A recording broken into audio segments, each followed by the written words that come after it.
Okay, so in 1945, 2 atomic bombs were dropped on Hiroshima and Nagasaki. These bombs devastated the city, and in order to bring light to these new technologies, these nuclear technologies, we created nuclear energies. And since then, the media has contorted the view on it, so the public opinion is very skewed away from the use of nuclear technologies.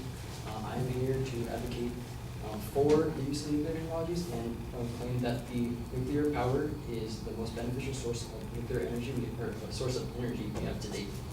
I will mainly be focusing on light water reactors in my presentation. I'll explain it a little bit later. So claim number 1, nuclear power is environmentally friendly. There are no carbon emissions when it comes to nuclear energy. The science that goes into actually creating the energy is neutrons are bombarded into uranium rods. These rods are unstable, create radioactive, or create radiation that heat up water, and then the steam is used to power generators. These generators make the energy that we can all use. Because there's no carbon used in this process, it is not pumped into the air much like oil or coal would. This potentially saves lives, it buffers global warming, and it also moves us towards energy independence, because we won't have to rely on these oils in order to get the energy we need. Spent uranium is highly radioactive. Many can claim that it is not environmentally friendly. Right now, what we do with the spent uranium is we put it in barrels and we store it on the ground, which is not the best idea. But there is research going into actually turning this spent uranium into other other less radioactive particles. Princeton professor Frank von Hippel states that the public fear and risks of ionizing radiation may be disproportionate. However, the fear is reinforced by the learned distrust and reassurances in the nuclear industry. And Douglas Chapin, representative of NPR Associates, an engineering company based in Virginia, states that low-dose radiation is essential to life. Data show detrimental health effects and biological functions when organisms are protected from background radiation. This goes to show that radiation is essential, and we actually can get it from other things. Some things such as using the airplane, you get more radiation than you would when the spent uranium is actually stored underground. Point number 2, nuclear power is the most efficient source of energy. Uranium is relatively inexpensive when you compare it to how much energy it produces. This gives it a super high input with a very low, or super high output with very low input.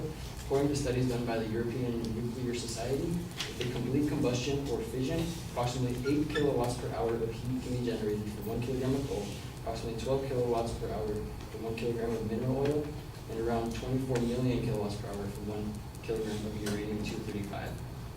This goes to show that the output by this production of energy is immensely high given its input.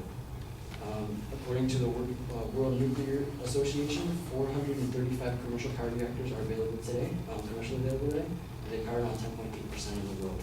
Doing some simple math, we can tell that about 4,000 can be used in order to power the entire world. This is give or take a few due to geographic constraints. And an example of actually it being used today is France. France is powered 75%, roughly 75%, by these nuclear technologies. Point number 3, nuclear power is very reliable. Nuclear power does not rely on any certain conditions, much like solar, wind, or even hydro plants would. Solar wouldn't have to rely on being sunlight outside, so it wouldn't work. It wouldn't work very efficiently when, say, it's raining, or wind when wind farms when there is no wind in the mountains, or hydro plants that needs a current. Nuclear reactors actually the only conditions they need are the fuel in order to power the reactors. According to the World Nuclear Association, high energy output is small compared to physical space. In the same amount of space that, you can get the same amount of energy in 2 square kilometers with a nuclear reactor that you would in 400 square kilometers of a solar reactor, or a solar farm, or 5,000 square kilometers of a wind farm. This makes it by size, roughly 200 times more effective than solar farms and 2,500 times more effective than wind farms. They run 24 hours a day with little maintenance. Maintenance was every 18 to 24 months, and it lasts about 40 days. This is a very, very minimal loss. And current research is actually being done in order to make these more reliable, more effective, and have higher yields. And they go into it. Technologies such as smaller reactors or modular reactors, or even using the use of thorium, have gone into actually getting better results out of this nuclear technology. A professor at Berkeley and an economic analyst, Lucas Davis, states that the enthusiasm for nuclear power in 2007 and 2008 was driven in part by the prospect of a federal cap on carbon emissions. This goes to show that the government has a large role that they play in actually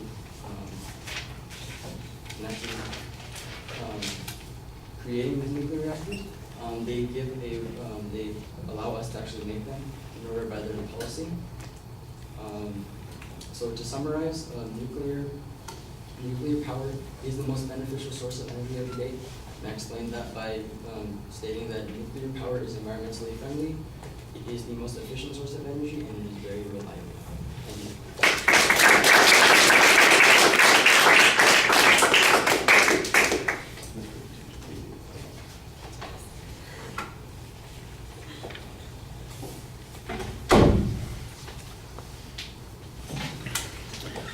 All right, the proposition's clearly identified. There is no preview of what the supporting structure is going to be, so that's a little bit of a problem. I think the controversy on the subject is explained a little bit with your attention device. You might also want to point out how long it's been since we built a nuclear power plant in the United States, for instance, or that there are movements or protests against nuclear power for a variety of reasons. It's not that hard to show that there's controversy on this, but I thought what you did was fine as far as it went. In the body of the speech, you do have distinct secondary claims that you have labeled effectively, so I think that that's good. It just should have been previewed at the beginning of the speech, make it easier for the casual listeners to pay attention to. The first point has a lot of information that's background information. It's like an informative speech about how nuclear power works, and you get through that pretty efficiently. The question is about the how environmentally friendly it is. The whole discussion that there is no carbon that's going on there. I think that you need a source citation on that. I think generally you're correct on those points, although I have heard some statistical information that suggests that it's not zero carbon. It does have some effects. So there might be controversy on that. That's why I think it would be better to have some evidence on that point that you could point to and say, that's why I believe this, as opposed to, that's my understanding.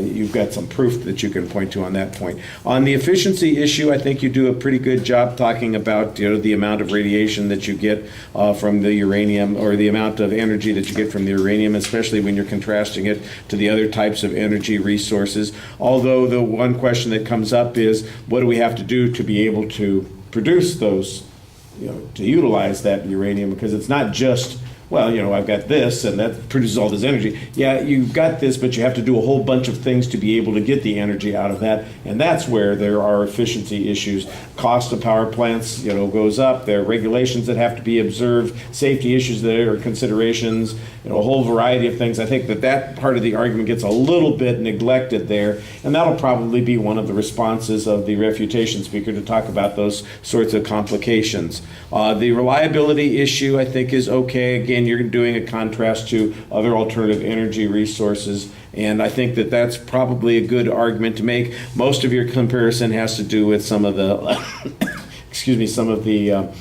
resources that would have to be utilized, particularly the space that's involved there. I like the information about how widespread the electrical use is around the world, and France is an example of this particular situation. It would be interesting to know if France is meeting their carbon limit criteria, for instance, because they're so dependent on nuclear power as a way of getting their energy. Maybe there would be some information that would support that first point also. Delivery-wise, you need to project a little bit more. You've got kind of a quiet voice and probably a low-key personality, but as a speaker, sometimes you need to have a little bit more energy, to help yourself. And then I thought you had a very good summary, and you want to work a little bit on talking to the audience. You're talking in front of us. We can hear you a little bit, but you want to engage a little bit more. That'll enhance your credibility. Thank you.